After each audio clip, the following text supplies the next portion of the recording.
राधे राधे। मेरा नाम है निकिता शर्मा और आप सभी का स्वागत है श्रीमद् भागवत गीता की इस श्रृंखला में। पिछले श्लोकों में हमने समझा कि क्या करना और क्या नहीं करना चाहिए। यह निश्चित करने के लिए शास्त्रों में वर्णित विधानों को स्वीकार करें और शास्त्रों के निर्देशों व उपदेशों को समझें तथा फिर तदनुसार संसार में अपने कर्तव्यों का पालन करें। चलिए आज बढ़ते हैं अगले श्लोकों की ओर।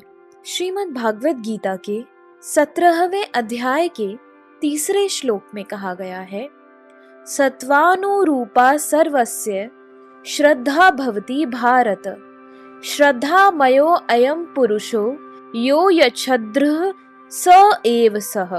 अर्थात हे भरतपुत्र, विभिन्न गुणों के अंतर्गत अपने अपने अस्तित्व के अनुसार मनुष्य एक विशेष प्रकार की श्रद्धा विकसित करता है। अपने द्वारा अर्जित गुणों के अनुसार ही जीव को विशेष श्रद्धा से युक्त कहा जाता है।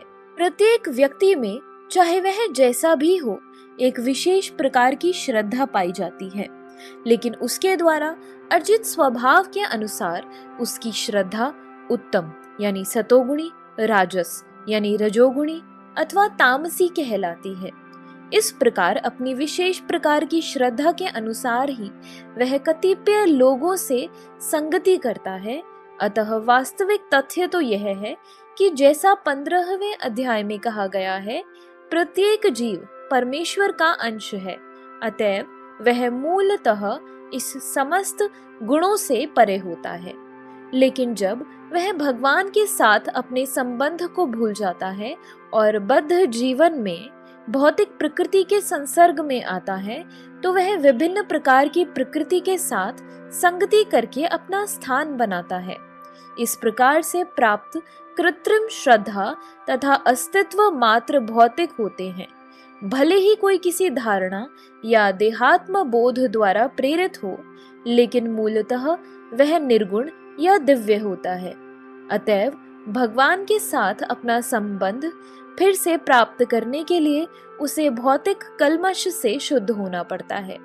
यही एकमात्र मार्ग है निर्भय होकर कृष्ण भावनामृत में लौटने का। यदि कोई कृष्ण भावनामृत में स्थित हो तो उसका सिद्धि प्राप्त करने के लिए वह मार्ग प्रशस्त हो जाता है। यदि वह आत्म साक्षात्कार के इस पथ को ग्रहण नहीं करता तो वह निश्चित रूप से प्रकृति के गुणों के साथ बह जाता है। इस श्लोक में श्रद्धा शब्द अत्यंत सार्थक है। श्रद्धा मूलतः सतोगुण से उत्पन्न होती है।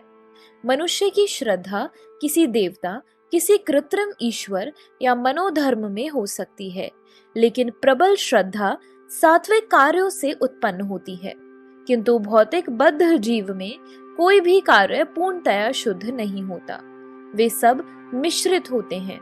वे शुद्ध सात्विक नहीं होते। शुद्ध सत्व दिव्य होता है। शुद्ध सत्व में रहकर मनुष्य भगवान के वास्तविक स्वभाव को समझ सकता है। जब तक श्रद्धा पूर्णतया सात्विक नहीं होती, तब तक वह प्रकृति के किसी भी गुण से दूषित नहीं हो सकता।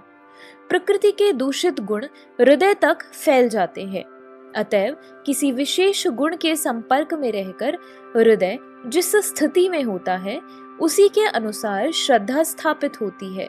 यह समझना चाहिए कि यदि किसी का हृदय सतोगुण में स्थित है तो उसकी श्रद्धा भी सतोगुणी है।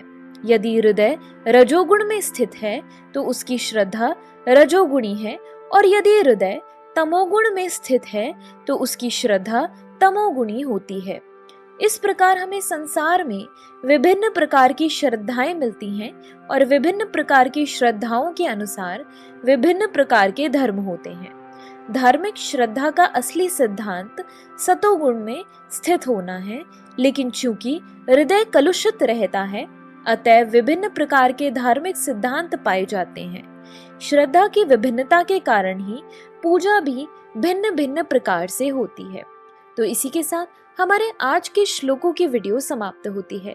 अगर आप सभी लोग श्रीमद् भागवत गीता की इस श्रृंखला में हमारे साथ हैं, तो हमें अपने विचार कमेंट सेक्शन में जरूर बताएं और इस वीडियो को अपने परिवारजनों और मित्रगणों के साथ जरूर शेयर करें ताकि उनके जीवन में भी इस सुंदर ज्ञान के आगमन के कारण कोई बदलाव हो सके। तो चलिए अब मिलते हैं अगले श्लोकों के साथ एक नई वीडियो में।